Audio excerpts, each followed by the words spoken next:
Hello folks, I hope it's all going groovy for you. Today I'm stepping around a suburb of Manchester that isn't usually known as the sort of area that highly regarded and successful musicians live.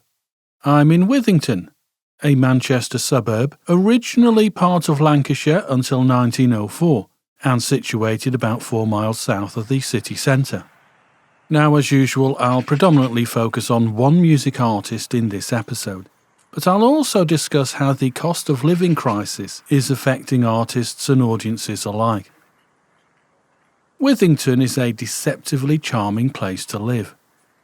Yes, like all city areas, it has its share of issues, but as you'll see whilst I step around a few of the streets here, the residents have gone to a lot of trouble to even make the alleyways behind the houses look cute. I'm here on this below freezing cold winter's day discussing Paul Heaton, one of Britain's best singer-songwriters. Speaking of the temperature, the freezing cold has had a temporary detrimental effect on the lens of my camera. Sorry about that. I'll try and focus around that as much as possible. Anyway, back to the focus of this musical steps walk, Paul Heaton. You'll no doubt know Heaton from the 1980s band The Housemartins, and his hugely successful follow-up group, The Beautiful South. And you'll also know, after 2 decades with The Beautiful South, Heaton continued his music career as a solo artist, prior to hooking up again with ex-Beautiful South singer Jackie Abbott from the Sutton Heath area of St Helens, a town geographically closer to Liverpool than Manchester. Heaton often referred to Abbott as the lass from the glass, a reference to the huge Pilkington glass factory in Abbott's hometown of St Helens. Anyway, as you can see as I step around the area, Withington is a very ordinary, predominantly terraced house suburb. In this respect, I think it mimics Heaton's ostensibly diffident, dependable, and down-to-earth personality. That said, despite reflecting his personality, Paul Heaton isn't actually originally from Withington. Though often thought to be from Hull, because of the Housemartins connection I guess, Heaton was born on the eastern side of the Wirral, in the town of Bromborough, directly across the River Mersey from the suburbs of southern Liverpool on the 9th of May 1962, and of course that makes him 60 years old at the time of making this video, 2022. Now, earlier in 2022, as a remarkable altruistic gesture, Heaton put £1,000 behind 60 different pubs across the UK, so that the locals from all those different pubs, all 60 of them, could have a drink on him and celebrate his 60th birthday. Now, I don't know, but I'm guessing those pubs weren't chosen at random. I'm guessing those were pubs that Paul Heaton, because he was a big drinker in the past, has frequented a number of times. As I say, I'm guessing, but I reckon it can't be a coincidence. Heaton frequently gives away his own money to help charities, unions and other causes he feels aligned to. So, as you can see, he's not just generous when it comes to alcohol. Anyway, back to Heaton's early life. He didn't stay long at Bromborough as a child. When Heaton was 4 years old, his parents relocated their family to Sheffield, and it was during his time at Sheffield Heaton began supporting Sheffield United Football Club. In fact, Heaton himself became a talented footballer and played more than 700 junior and amateur games. Now, on a darker note, Heaton admitted to later being a member of the infamous Blades business crew and wrote the foreword of a book about that football hooligan firm, written by a former member. After living his junior years in Sheffield, Heaton's family moved again to Chipstead, Surrey, during his adolescent years. Later, after leaving Surrey, Heaton spent time hitchhiking around Europe before moving to Hull in 1983. And it was whilst living in Hull that Heaton formed his first successful band, the Housemartins.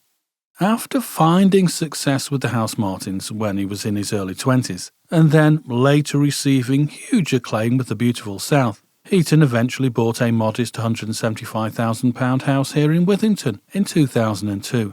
Obviously, it's worth much more than that now, 20 years later. Now, I'll come back to Paul Heaton's life in a moment. First, I'll give you some background to the state of the music industry in 2022, so that you can see why Heaton is not only a great singer-songwriter, but he also has a huge social heart. You'll be aware that the music industry is going through a huge financial upheaval at the moment. Now, I say at the moment, it's been like this since the pandemic, when anyone in the arts was regarded by the government as insignificant. Remember all those government COVID adverts telling pop musicians and, in fact, anyone in the arts industry they should retrain in cyber, rather than hope the government funds them in the same way as the government bunged billions at the middle classes, with huge furlough payments to relax in the garden. Since then, a musician's life hasn't got much easier, since Boris Johnson boasted he'd got COVID done and sent everyone back to work. However, musicians have subsequently found themselves financially fighting to stay afloat. Of course, Brexit hasn't helped either. Owing to Brexit, it is now much more expensive and riddled with red tape for British bands to tour in Europe. So, with all the turmoil decimating their financial standing, you can't blame musicians for now trying to maximise their profits to compensate for all they lost over the last few years. This is one of the reasons why it's become the norm for gig ticket prices to be at least £60 each. Now, clearly not every new band can demand that kind of ticket price. After all, audiences are suffering financially too, and are reluctant, therefore, to spend £60 or more per ticket. It's a catch-22 situation. Musicians need to pay for expensive tours, but audiences can't justify spending at least £120 for a couple of tickets to see a band, when they are struggling to pay their rising energy and food bills at home.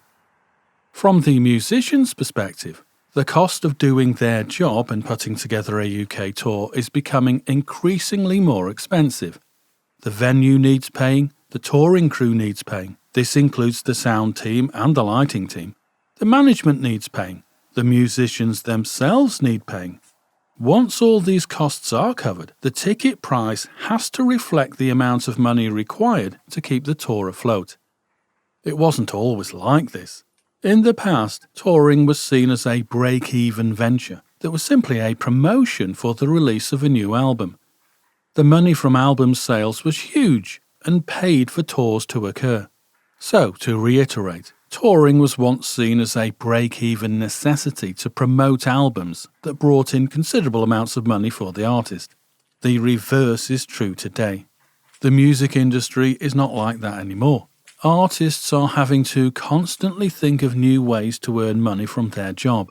Some established artists are finding other revenue streams to help compensate for their much reduced income.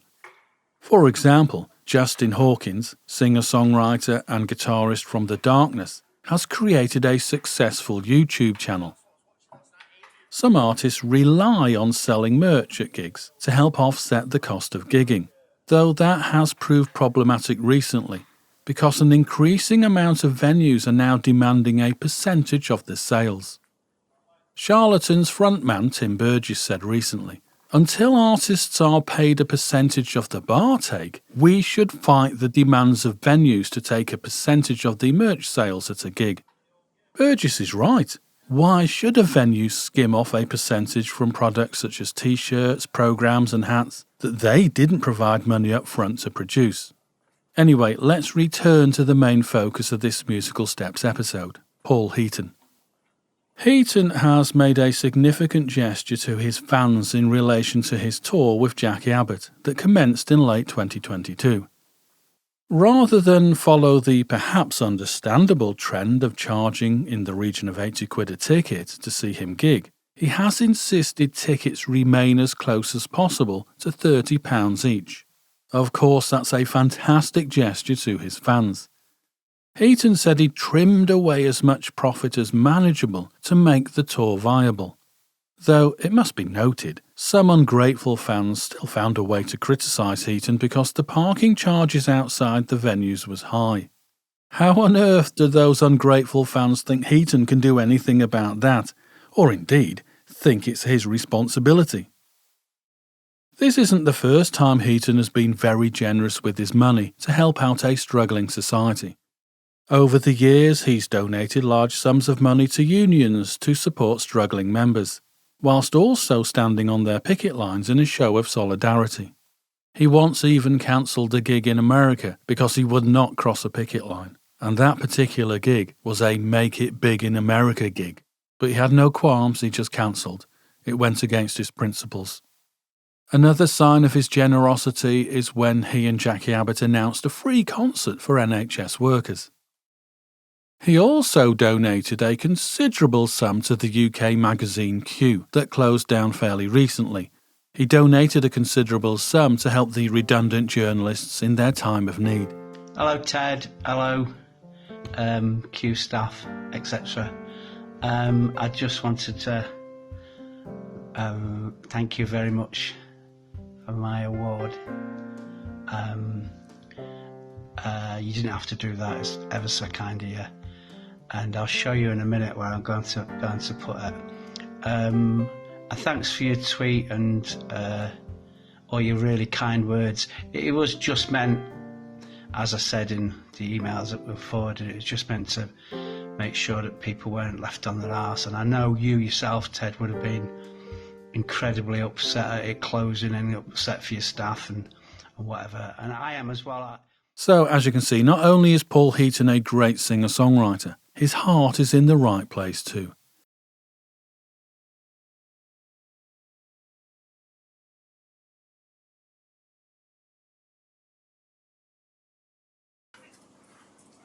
Is there more than two? I've seen number 1 and number 2 passage. I don't know. I think because there's the one round. I've just been to one across there, and then there's number 2. I wonder if number 3 is. Is there a number 3? I'm not sure off the top of my head, but it could well be down at the end, kind of coming round, if you know what I mean, because it seems like it's this direction, isn't it? Yeah. So I wonder if down the end is number 3. Where was number 1? Is that's number 1? Just opposite, yeah. Ah. Yeah, I wonder. I don't know. I've never actually thought about it. Okay. Well, I'll go to there. And yeah. See what it's Good stuff. Are you from round here? Originally, yeah. Oh, right. But Okay. not at the moment. Oh, yeah. Just like doing little videos for YouTube and things like that. Oh, very good. What's your name? I'll look out for you on YouTube. Musical Steps. Musical Steps. Yeah. Oh, good stuff. Are you a musician yourself? Yeah. It's all music based. Ah. So I walk around IE steps. Ah, okay. Steps, so Yeah. because this area is, I wouldn't say rich with musical history. There's there are some quite a bit. I'm a musician myself. Right, okay. I'm the director of music at the church St Paul's okay. In Withington, and I do other bits of teaching and stuff. So, right, okay. Yeah, but I think somewhere around here, maybe towards Fallowfield, the composer John Ireland, his family used to live round there. Okay. And Mendelssohn, when he was visiting Manchester doing the first performance of Elijah, he had family who lived relatively locally, or family friends who lived relatively locally. So I think there is a history stretching back. There's more to it in terms of the classical side than I anticipated. But of course the popular music side, there's loads as well. Yeah, good stuff. Anyway, I better get on. But nice to meet you. Yes, Musical Steps. I'll look out for you. Yeah. If you search, if you can't find it immediately, just look up Morrissey. Okay. Yeah. And then you'll probably find it, Musical Steps. Brill. Right, I'll finish this walk around Withington now, and I'll talk to you again.